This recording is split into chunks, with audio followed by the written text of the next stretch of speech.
Ligne Abidjan-Ouagadougou. Dans ce train, c'est elle la patronne. Ange-Marie Gobé est l'unique femme conductrice de train en Côte d'Ivoire. C'était un métier jusqu'à ce que j'arrive, c'était strictement réservé aux hommes. Nous sommes allés au Burkina pour la formation. Quand nous sommes arrivés, le chef de centre qui devait nous recevoir était surpris de me voir. Il m'a posé la question, qu'est-ce que tu fais parmi les hommes? Tu es venu avec qui? J'ai dit, monsieur, mon nom est sur la liste. Il n'en revenait pas. Depuis 2013, elle sillonne les rails au milieu des hommes. Aujourd'hui, sa mission est d'acheminer une vingtaine de citernes jusqu'au Burkina Faso. On a 21 citernes ce matin à acheminer à Bobo-Dioulasso. Je vérifie si les boyaux sont mis, si les attelages sont bien en place, si les ressorts sont bien. Son engagement, son sérieux et sa détermination lui ont permis de très vite gravir les échelons. Et ses qualités forcent l'admiration de ses collègues. Vraiment, je suis fier d'elle et elle nous encourage aussi dans le domaine. Je travaille bien avec elle. Elle me forme très bien. Elle est très rigoureuse dans le travail. Si je n'avais pas réussi, elle a dit que non, les femmes ne pouvaient pas. Ange-Marie espère inspirer d'autres femmes à embrasser ce métier et à briser les stéréotypes. Une ambition que partage Jocelyne Ekra. Code opéral pour José. Je dois traverser pour entrer en 1 alpha. Code opéral, je dois traverser pour entrer en 1 alpha. Perchée à plus de 25 mètres du sol, Jocelyne est opératrice RTG, autrement dit, conductrice de grue. Quand je suis arrivée puis j'ai vu la machine, j'étais impressionnée. Même si j'ai peur, je vais me donner les moyens d'y arriver. C'est vrai, dans les débuts, ça n'a pas été facile, mais en moins de 2 semaines, 1 mois, j'ai su dompter la machine.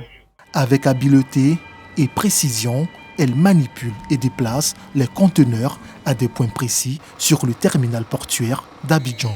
Et cela, malgré les difficultés du début.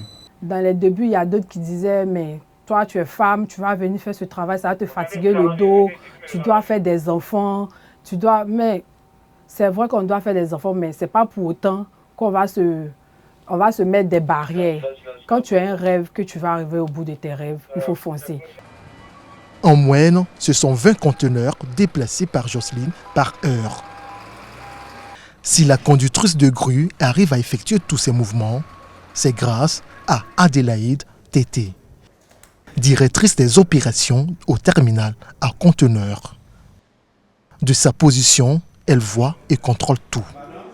Vous pouvez voir ici la présentation des quais où les navires sont en opération.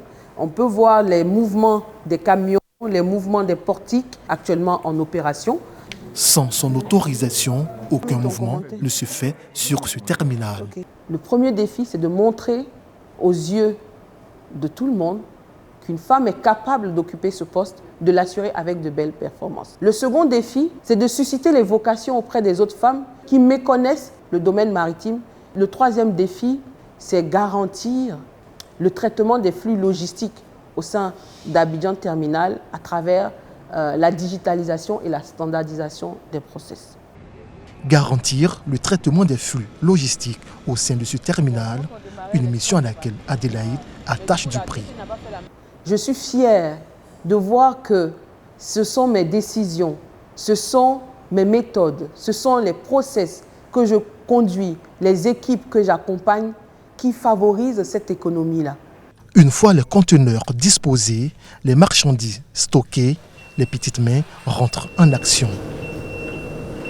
Dans cet entrepôt, Marie-Joëlle est l'une des 6 femmes parmi les 21 hommes conducteurs de chariots élévateurs. Au début, ce n'était pas facile pour moi parce que je travaillais au milieu des hommes, je me disais plein de choses en tête, quoi, au fait. Voilà. Et eux-mêmes sont venus, ils m'encourageaient, me montraient de ne pas travailler avec le stress. Son quotidien, décharger les camions et conteneurs, ranger et préparer les commandes. À compétences égales, hommes et femmes sont soumis aux mêmes conditions de travail. Dès qu'un programme est établi, qu'il s'agit d'une dame ou d'un homme, on lui dit voici ce qu'il y a à faire, on lui donne sa feuille de route et puis elle part, elle fait ses activités sans tenir compte de son genre. Comme ses collègues, Marie-Joëlle effectue des journées de 8 heures tout en conciliant vie professionnelle et vie de famille. Je m'organise comme les enfants sont grands. Et puis c'est à 17h je descends. Donc la grande fille, elle s'occupe de la maison en attendant que moi, la mère, j'arrive. Peu à peu, les femmes s'imposent dans le monde de la logistique en Côte d'Ivoire. Longtemps réservé exclusivement aux hommes, ce secteur s'ouvre désormais à toutes celles qui osent relever le défi. Avec détermination et compétence, elles prouvent chaque jour que rien n'est hors de leur portée. Une avancée dans la lutte pour l'égalité du genre.